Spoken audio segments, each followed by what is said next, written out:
Saul Kane is someone who impacted me so much years ago. I've never forgotten his story. It's been somebody who's been on my mind. His story's been on my mind as an example of the depths to where our addiction can take us, affecting our children, affecting our families, affecting our own lives. We're on the road to recovery with Saul Kane. I used to have to set my alarm clock at like 6 o'clock in the morning to shoot OxyContin to be able to wake up at 8 o'clock in the morning and take care of my kid. And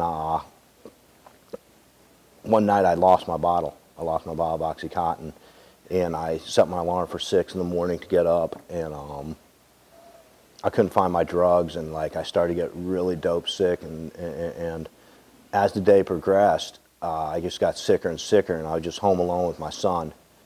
You know, my boy started taking care of me. You know, 8 or 9 hours into it, he would come up to me with a wet paper towel, and he'd put it on my head at 3.5 years old, you know, and tell me everything's going to be okay, because I couldn't stand up. I just got too dizzy and I was too sick, and almost like 2 days went by like that. And I'd come to every now and then, and my son would tell me, you know, everything's going to be okay, Daddy, like you're going to be all right. And I just had like a moment, you know, and I looked at my kid, you know, like 2 days into it, and I said, everything is going to be okay, you know.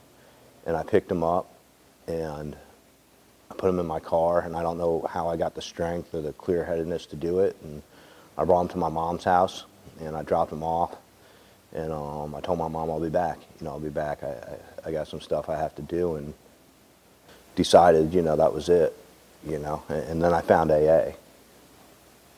So there's very little difference between me and Saul, but you know, when he told me the story of his kid, telling him it was going to be all right when he was going through withdrawal, it's something that stuck with me these past few years. It's something that I'll never forget.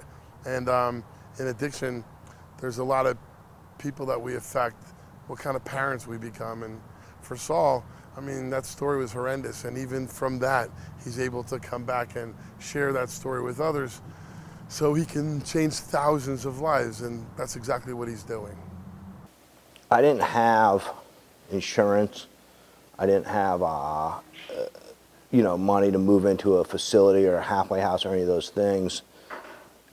But I started making friends, you know, in the rooms, in the anonymous rooms, and I didn't like what I saw going on in these places. You know, I had friends that died in halfway houses. I had friends that died in drug and alcohol treatment. And I wanted to make a difference. I wanted to do something different. I started managing halfway houses. I managed a nonprofit up in North Palm Beach. I got a better job offer where I could be closer to my kid, closer to my son, closer to my parents who were helping me raise them. And I took that job, and I didn't like what I saw there either. And so I moved into a house, and I moved 4 or 5 guys in with me, you know, and before you knew it, I moved in 70 or 80 guys with me, and that was it. You know, I had a 70, 80 bed halfway house. You could go to the best treatment center in the world for 28 days, you know what I mean? Betty Ford Clinic, Father Martin's Ashley, Hazelton. If that 28 days isn't followed up with proper continuing care, with proper aftercare, then you don't got a shot in hell. Like, it's just not going to happen, man. I don't think about getting high ever. You know, the thought of picking up a drink or a drug has been removed from me. I have a very full life. I have full custody of my son. I own a business. I attend a church. I have God in my life. I have Alcoholics Anonymous in my life. I have friends. I have family.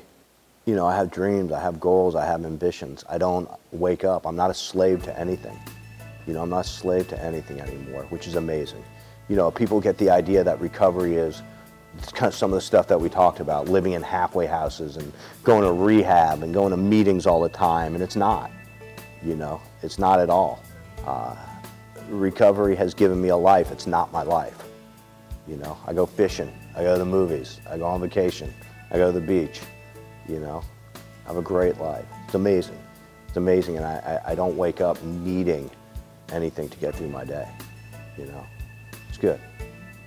So there's a lot of similarities between Saul and me. I didn't go to recovery willingly. I was forced into recovery. I'm grateful, and so is he. I'll never forget him. It's been years since I sat down and first talked to him, but I think about him almost every single day. He doesn't even realize it. And so I hope his story has touched you the way it's touched me. From Indiana, we're on the road to recovery with Saul Kane.